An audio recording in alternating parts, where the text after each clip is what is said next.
library is growing. We've just been through another atomic test.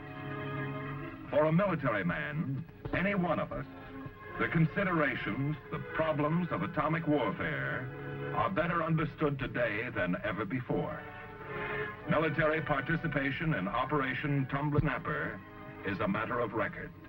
Experience to be used for military plans of both warfare and future atomic testing. The Nevada Proving Ground is beginning to be an old stomping ground for a lot of us in the services.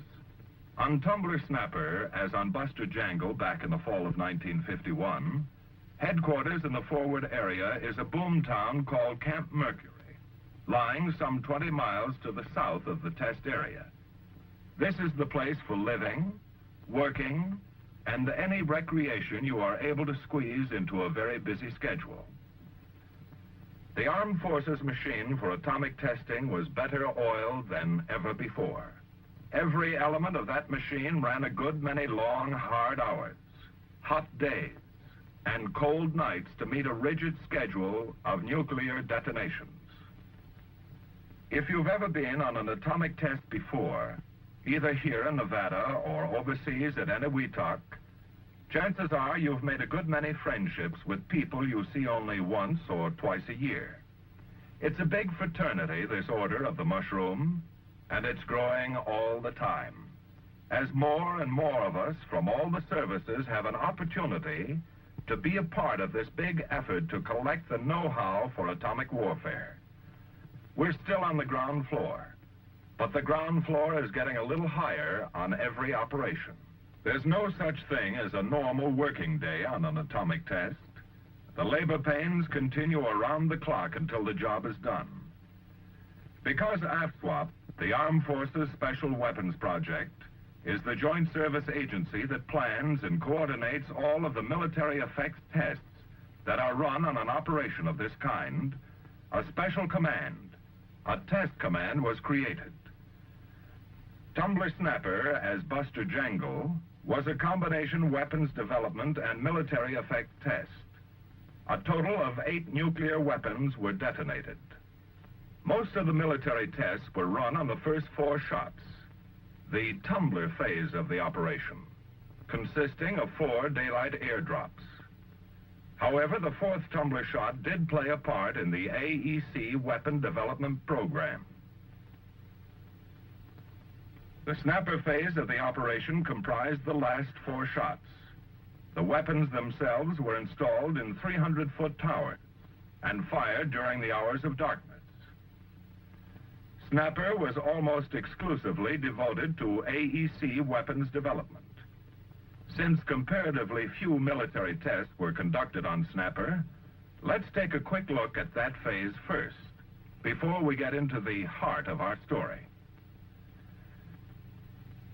At this moment, the installation of a test weapon is being completed in the first zero-tower cab. In the study of new weapons, like those on the Snapper phase, much depends on instrumentation in close proximity to the bomb itself. The internal workings, as well as the external effects of the weapon, are studied and cross-checked in many ways. The events taking place inside the bomb occur with extreme rapidity, in millionths of a second. An instrument located near the bomb in the cab of the tower must be able to work fast enough and capture enough data to accurately analyze the bomb's functioning before being destroyed. The record of the weapon's behavior, recorded in a millionth of a second before it flies to pieces, is sent back down the coaxial cable from detecting instruments in the cab to a recording station several thousand feet away. The weapon is in position and the firing circuits checked out, ready now for firing from a control panel back at the CP. The underlying philosophy behind the entire weapon development program is to realize the maximum kiloton yield from the fissionable material involved. In other words, obtain the highest degree of efficiency. However, equally important is the continuing development of different weapon types to provide complete flexibility in delivery methods and techniques. At the CP, Scientific and military directors wait out the final few hours. Everything is in place. Everything is ready at the Nevada Proving Ground. From now until each hour, the entire test site, all operations, the detonation of an atomic weapon over the Nevada desert, pivots around one focal point: the fortunes of weather. Here in sequence are the 4 Snapper blasts, detonated atop their steel towers on the 7th and 25th of May and the 1st and 5th of June. The weapon ideas being proof-tested on Snapper involve weapons of a smaller physical size that might be carried externally on fighter-type aircraft in tactical air support of ground operations. Every nuclear detonation is followed up by the priority operation of collecting samples of the unburned fissionable material and bomb debris. Atomic cloud sampling with jet aircraft, an idea tried on Buster Jangle for the first time, is standard operating procedure on Tumbler-Snapper. The jets can get the required samples faster and with less personnel exposure. 2 men ride in the sampler aircraft: a pilot to fly the airplane, and a radiological safety man to help him locate and penetrate the hot spots in the cloud where the required samples can be gathered. The planes themselves are radiologically hot, very hot, because the skin of the airplane has collected bomb debris too. The problems of working with high levels of radioactivity are pretty well understood by this time. The safety precautions have been proven and defined in the course of literally dozens of cloud sampling sorties on previous atomic tests. The approach is realistic. The hazards are understood thoroughly. The cloud samples themselves are collected in wingtip sniffers, specially designed tanks suspended from each wing. Inside the sniffers, chemically pure paper filters are installed to latch onto and hold particles of bomb debris the plane encounters in its passes through the cloud.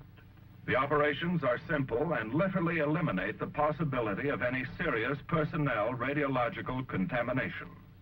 All post-blast recovery of sample papers, as well as decontamination of the planes, will take place here, at a safe distance from the flight line. The jets will be ready for operation in about 24 hours from now.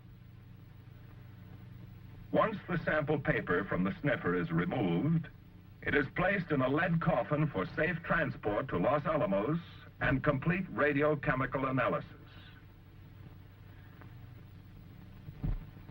Well, that gives you an idea of the Snapper phase of the operation, of military interest in the weapons development program. Those of us in the armed forces ran almost all of our tests on the airdrops, the first 4 shots of the operation, the Tumbler phase.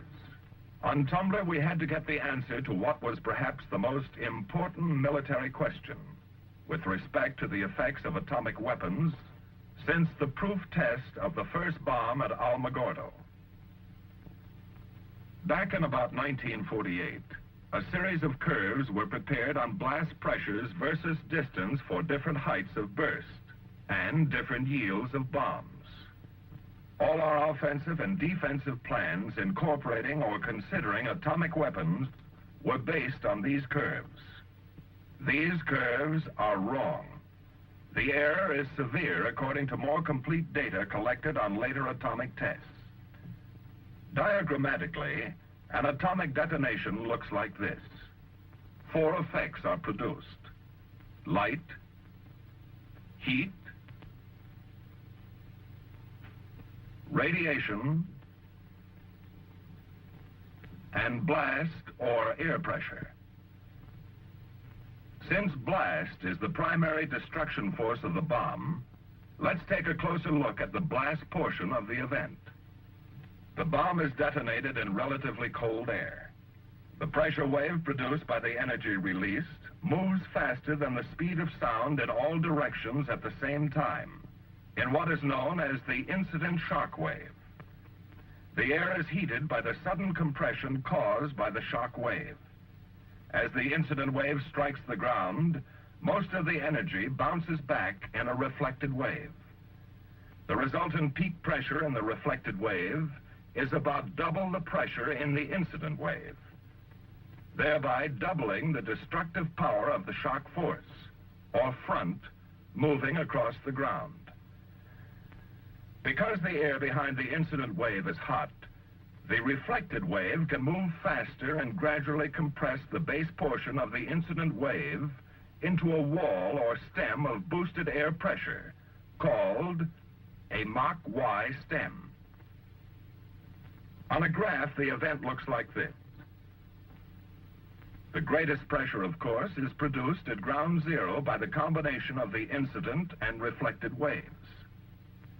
The pressure gradually drops off as the waves move out from ground zero until the Mach Y develops and increases the pressure again. It was this amplification which extended the area of damage at Hiroshima and Nagasaki. The Mach Y stem worked over every type of structure: masonry, steel frame buildings, reinforced frame buildings. From a military standpoint, the atomic detonations on Japan seemed to be pretty effective. So Hiroshima and Nagasaki became the norm, the basis for curves on blast effects and damage. During Bikini in 1946, damage to ships in the lagoon and equipment on the beach agreed with blast damage curves developed in Japan. Theoretical height of burst curves were developed from effects observed during Hiroshima and Nagasaki, the Able shot at Bikini, and were backed up by high explosive experiments. During Operation Greenhouse at Eniwetok in 1951, men from each of the services got their heads together and dreamed up the most extensive blast study program up to that date. It involved every principal type of structure, many above, some below the ground, in a variety of orientations to the burst. It involved airplanes in the sky, parts of airplane structures on the ground, tanks, and other types of military equipment. The pre-blast estimates of damage were based on composite blast curves developed from studies of Japan and theoretical calculations. Pressures resulting from the tower shots of Greenhouse were less in some cases by a factor of as much as 2/3 than the original predictions. On the bursts of Buster Jangle, even more severe differences showed up between the predicted blast effect estimates and the actual results produced by nuclear weapons. For unknown reasons, nuclear weapons were producing, in some cases, only about 1/3 the blast pressure that we had expected. This raised some very sobering questions in the minds of military planners. We knew the energy was there, but something somewhere along the line was happening to lessen or cushion the full effect of the blast. Where and why are there such discrepancies in our blast curves? Getting the answers was our priority objective on Tumbler. Several things could be happening. For one, the shock reflecting characteristics of the target itself might be a factor. For another, the thermal radiation might cause the dust on the ground to stir up to such an extent that it cushions the shock wave. It might heat up the ground and the air layer close to the ground to such an extent that it would alter or soften the full effect of the blast or the development of the total potential force of the reflected pressure wave. On the other hand, perhaps there is a completely unknown reason why our estimates of the optimum height of burst for an atomic bomb were wrong. So nuclear weapons were used for the purpose of establishing new blast curves at the Nevada Proving Ground in the spring of 1952. The first weapon will be detonated over Frenchman Flat, site of Operation Ranger in 1951. This is a dry lake bed with moderately stable soil and generally high thermal reflecting characteristics. The blast measurement line stretches 4,000 feet west from ground zero. 50-foot poles were placed every 250 feet along the blast line, with instrumentation running from ground level to the very top, changing the lake bed from its normally flat, deserted appearance to that of an outdoor scientific laboratory, complete with intricate instrumentation of all sizes and purpose. All of this will help determine the blast characteristics produced by a nuclear weapon over this type of target, and to extensively study phenomena occurring in the air layer close to the ground. To aid the many projects in making a more complete evaluation of their results, the Air Weather Service is installing special instruments to record wind direction, speed, air temperature, and relative humidity.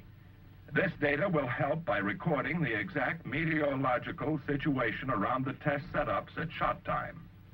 Another instrument, known as a blast switch, will record the time of arrival of the shock front at ground level, 10 feet and 50 feet.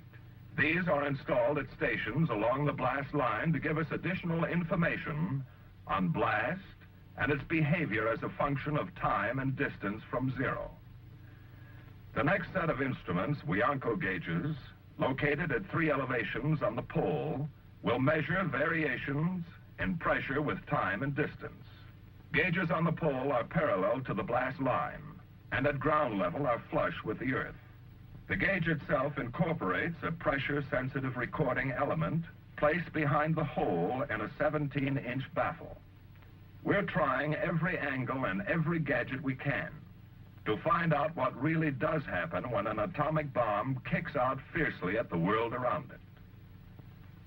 To get a picture of blast pressure driving into the ground, we're installing self-recording accelerometers 5 feet below the surface. At this shallow level, we hope to obtain data on movement of the shock wave, both vertical and horizontal through the medium of Earth. Other accelerometers placed to a depth of 50 feet will record the deeper responses. To get still another cross-check on the shock front or blast wave, as its arrival time is clocked by succeeding stations along the blast line, we're utilizing another type of blast measurement instrument called a Bendix gauge, installed at ground level at each of the stations. At 10 feet and ground level, we're installing dust collectors to see, first of all, if the thermal phase does kick up dust, and if so, to determine the size and density of the material that could possibly be a factor in reducing the power of the shock wave, besides absorbing and retaining some of the heat. By establishing air temperature at ground level, at 10 feet and at 50 feet before the burst, during the period of thermal radiation, and during and after the shock wave, we hope to get one check on the effect of this hot air layer on the shock wave. We're using a self-recording temperature measurement device called a thermocouple, which contains a very delicate temperature-sensitive element capable of recording temperatures ranging from normal temperature on the Nevada desert up to 1,000 degrees centigrade and back again to normal in a few fleeting seconds. At some of the closest stations, we're installing other types of air temperature gauges, 2 and 4 feet above the desert floor, to further our studies on air temperature versus time in proximity to 0 point. We're installing another gadget, a sound velocity recorder, to give us still another cross-check measurement of the temperature of the air above the ground at the time of the burst, during the period of thermal radiation, and up to the time of arrival of the blast wave. This is done by measuring changes in the velocity of sound produced and received by the instrument. We hope this will prove to be still another way to determine the interference of the hot air layer close to the ground with the subsequent blast wave. By sundown, the day before the shot, we had our blast line poles fully decorated like a row of weird Christmas trees. The working scaffolds had been pulled down, the cable trenches filled, and the area leveled. Our job is over for the present. All we can do now is wait.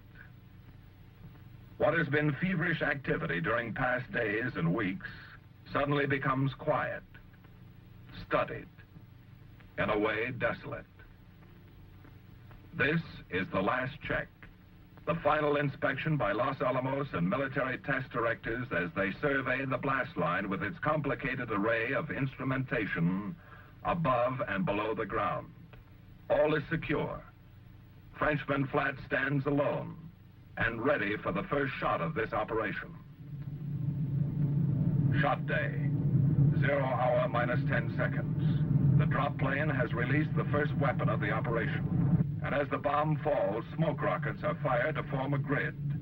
High-speed cameras record their responses as a measurement of blast pressures above the ground.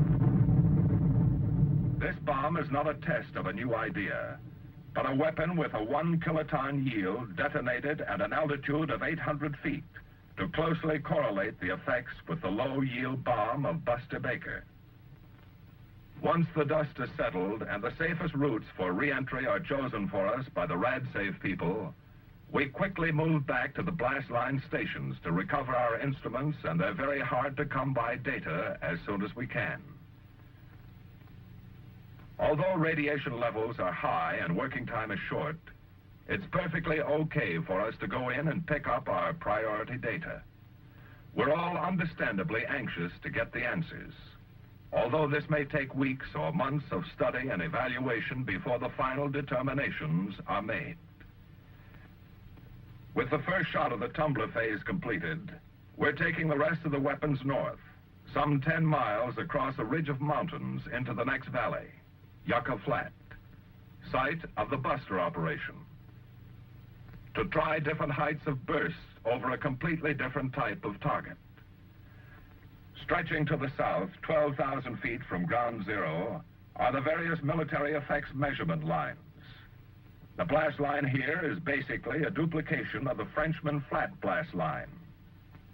The target is a bullseye 500 feet across. By comparison with the lake bed in Frenchman Flat, the surface in this area is rough and dusty. By comparison with data we got at Frenchman Flat, we hope our instruments here will tell us if the thermal absorption characteristics of a target affect the shock wave.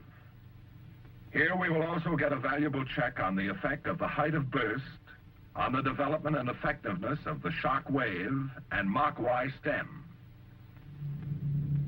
Tumbler, Shot 2, 15 April 1952. The weapon for Tumbler, shot number 2, is the same size as the one detonated over Frenchman Flat. Yield, 1 kiloton. Height of burst, 1,100 feet. This gave us a chance to detonate the same weapon over both a reflecting and non-reflecting target. 22 April 1952.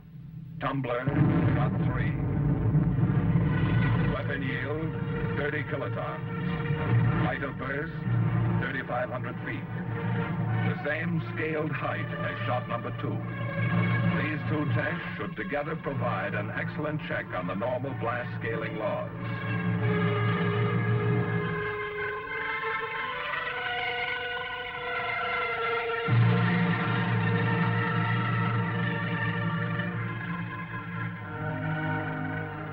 To help the defense establishment produce their new height of burst curves, the Air Force dropped the weapon in a standard ballistics case.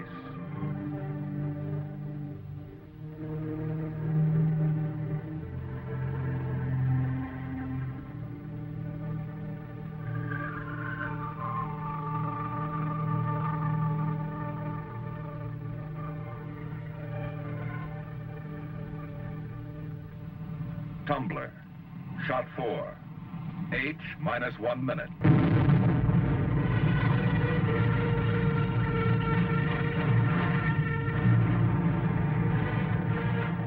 Yield, 20 kilotons. Height of burst, 1,050 feet.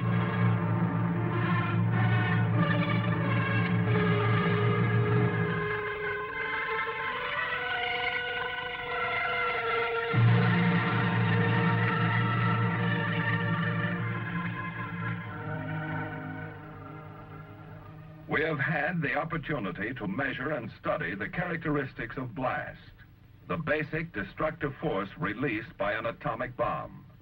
to study it in the course of 4 detonations over 2 types of targets, 3 different heights of bursts, and 3 different yields.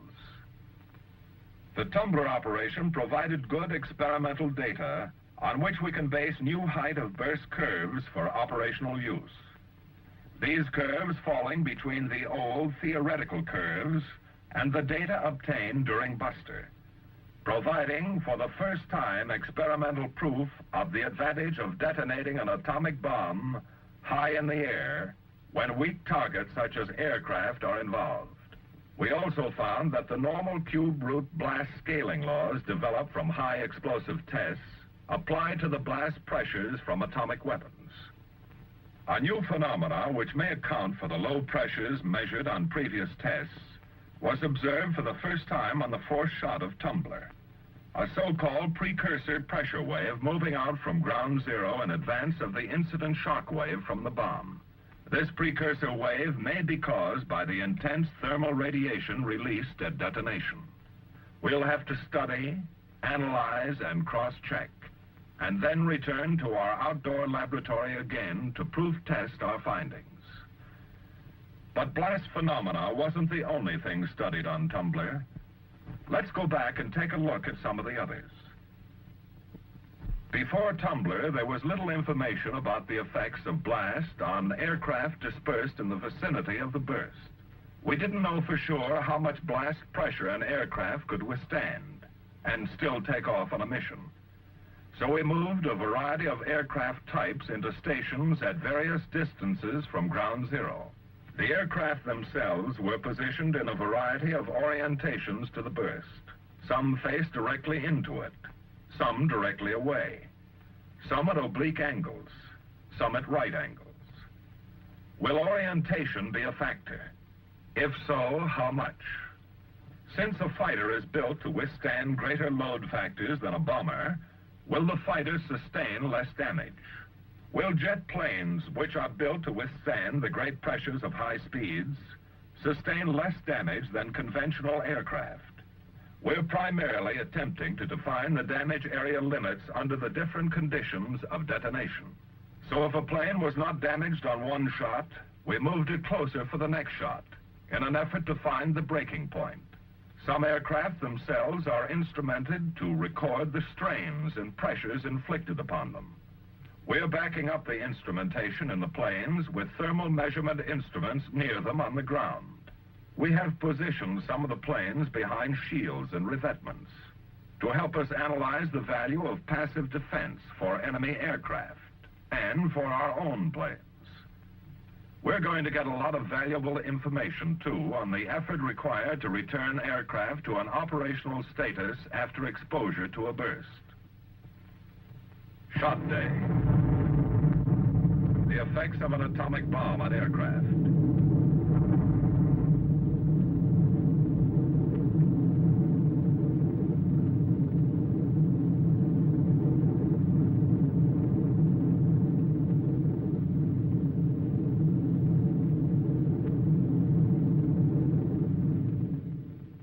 After a shot, we're all anxious to get back to our test setups and see for ourselves what happened. The data is here. It only needs to be recovered and analyzed in order to be applied to the plans and problems of atomic warfare. Among many other things, we learn that bombers do receive more damage than fighters. Jet aircraft generally sustain less damage. Planes in a side orientation to the burst receive the greatest damage. In all cases, damage is closely related to the height of burst, distance from ground zero, and kiloton yield of the bomb. Planes in some cases can be returned to operational status after exposure to an atomic detonation. Some can go into operation immediately. Hopefully, this program will give our military planners a great deal of new and vitally important offensive and defensive information. While we're trying all the time to better our position and approach to offensive use of atomic weapons, we're trying just as hard in the other direction to learn all we can about protection and defense against effects of the bomb. Normally in combat, when a man doesn't have something like a trench or a foxhole to seek shelter in, He takes advantage of whatever protection is available, such as a forest or heavy foliage. So we went to Mount Charleston near Las Vegas, selected and carefully removed some evergreen trees that were in perfect condition to bring to the test site. We've been making studies for years on the thermal characteristics in different forest situations. By pulling trees over, breaking them, and various other tests, we have developed some very reliable systems for estimating the static forces necessary to damage trees.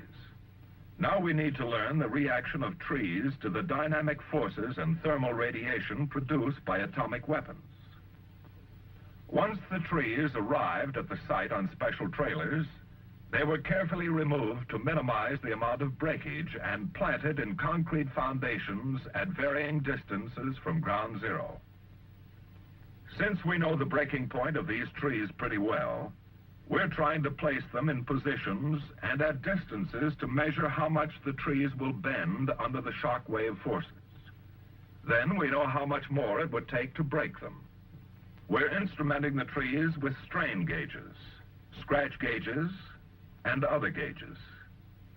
Some of our other trees are like something right out of science fiction.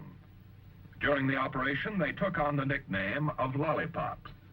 Actually, they're idealized tree models, consisting of flat metal plates mounted on steel beams.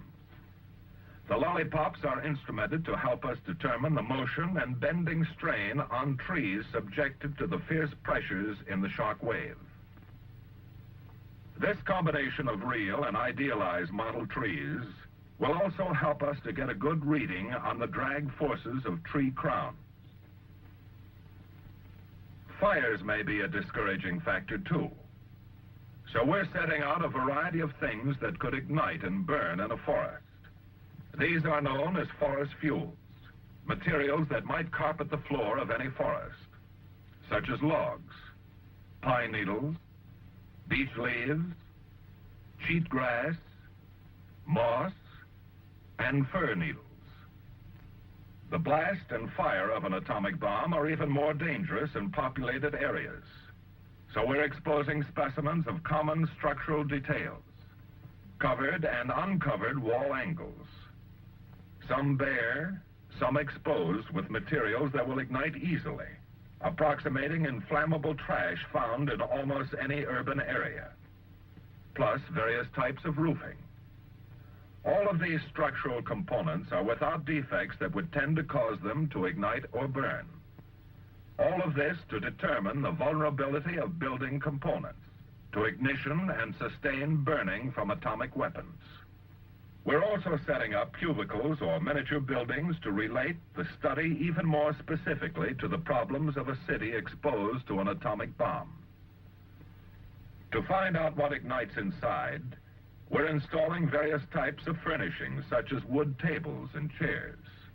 This project is looking for primary ignitions, not secondary ones from overturned stoves or damaged electrical circuits. We're also going to be able to study the interaction between thermal radiation and the blast wave, and the characteristics of the blast wave in spreading or putting out fires. Our forestry line is ready. Shot day.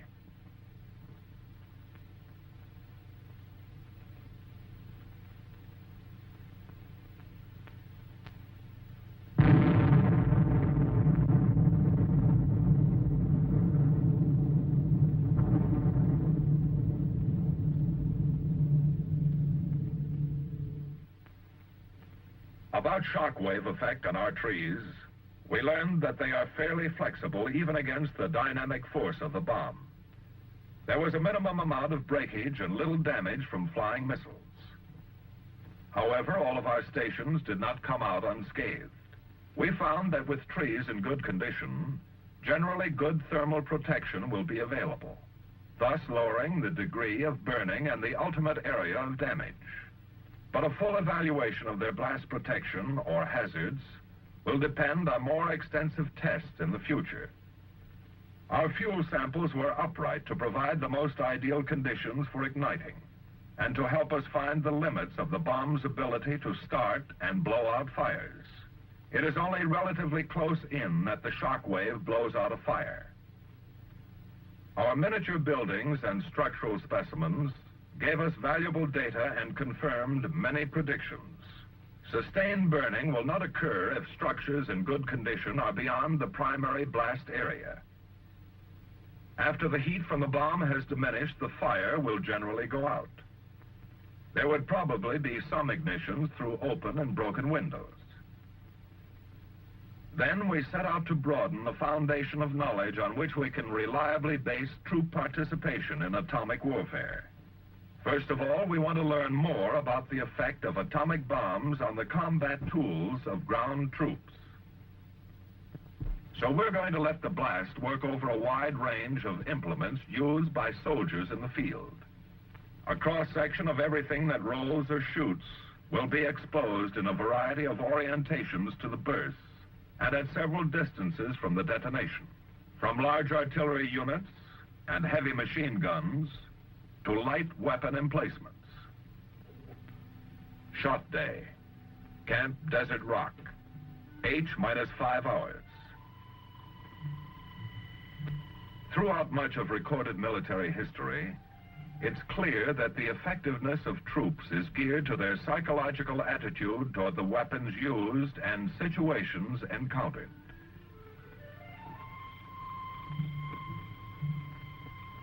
At their base camp, Desert Rock, these men are mustering for an atomic warfare maneuver, only the second series of its kind in history.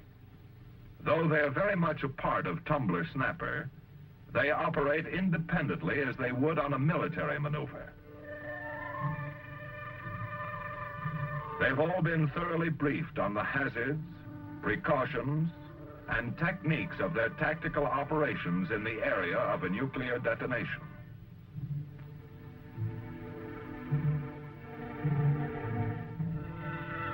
After the time check, the word is roll out. Every man is accounted for.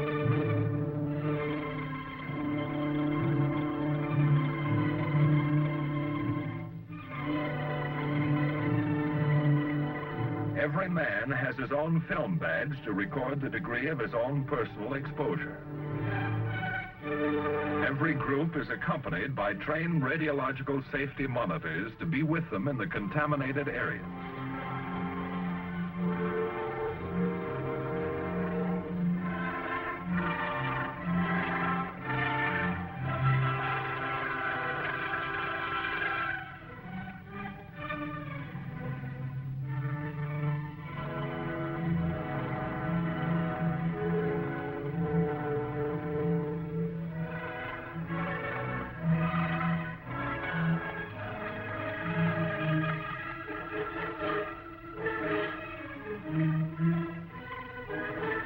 Flat, Desert Rock entrenchment area 4 miles from ground zero.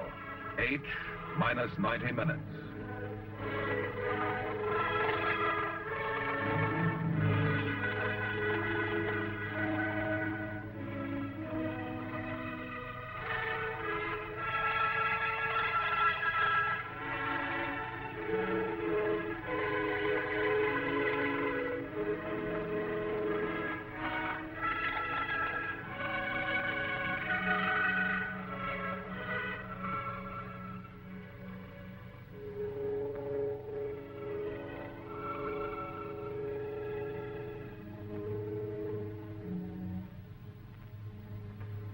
Like all too many people, both in and out of the military, before these men got their assignment for this operation, they had many misconceptions about the bomb and its effects.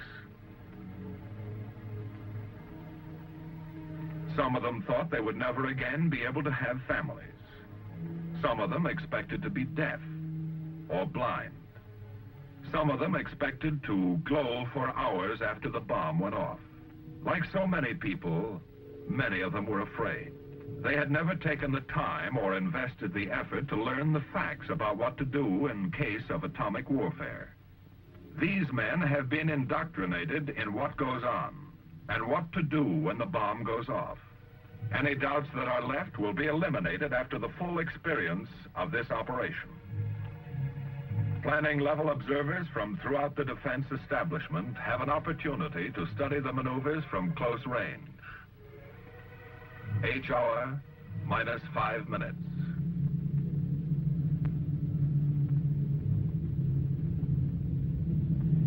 May I have your attention? The B-50 type aircraft you see overhead is the drop plane on its bombing run. The time of fall will be 40 seconds. You will hear the countdown from the bomb away until the first time. Remain in your holds until the command raise has been given at H plus 3 seconds. If you stand up too soon, the intense light will temporarily blind you, and the heat will give you the equivalent of a severe sunburn. When the command raise has been given, stand up and lean against the rear of your foxhole. This will brace you against the shock wave, which will arrive at this point at burst time plus 25 seconds. It is now H minus 2 minutes. Everyone kneel down in your foxholes, look down, and stay down.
Before the Desert Rock maneuver can proceed, before anybody can go back to his test setups to recover instruments and information, the entire blast area gets a radiological survey a matter of minutes after the shot.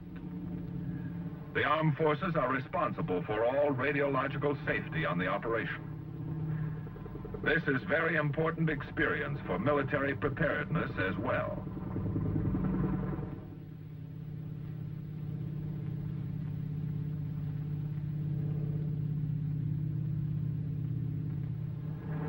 The helicopters can hover close to the ground, survey and double-check any questionable areas. Re-entry routes and procedures are determined accordingly by the men of RadSafe Operations and the commanding general of Desert Rock. On 3 of the Tumbler shots, the Strategic Air Command operated bombers at operational altitudes above the burst. This is another part of the Defense Establishment program to give more service people the experience and confidence for atomic warfare operations. We re-enter our display areas close to ground zero once RadSafe okays us for the move up. Since the biggest value of the operation is for us to prove to ourselves that it can be done and find any weak points in the training, psychiatrists are with us to study our reactions before, during, and after the experience. No one can ever fully make you realize what you'll see and feel when you experience an atomic weapon detonated for the first time. It's quite an experience, no matter where you are to watch it. This kind of experience is immensely valuable for any military man, and it will be a part of the tactical training for a great many Army and Marine field forces in the future. In the minds of many of the men, there was doubt and fear before. Now there is confidence. Confidence that comes only with experience. Just treat it with respect rather than fear. Use a little common sense and observe a few basic precautions. After the walkthrough, we moved back out of the contaminated zone to our parking area. We made it, and so can anyone else who goes through this kind of operation. 3 months ago, all the gold in Fort Knox wouldn't have made us want to do it. Now we wouldn't take anything for the experience. We've proved a lot to ourselves and to a lot of other people who need to know it can be done. And we're proud of it.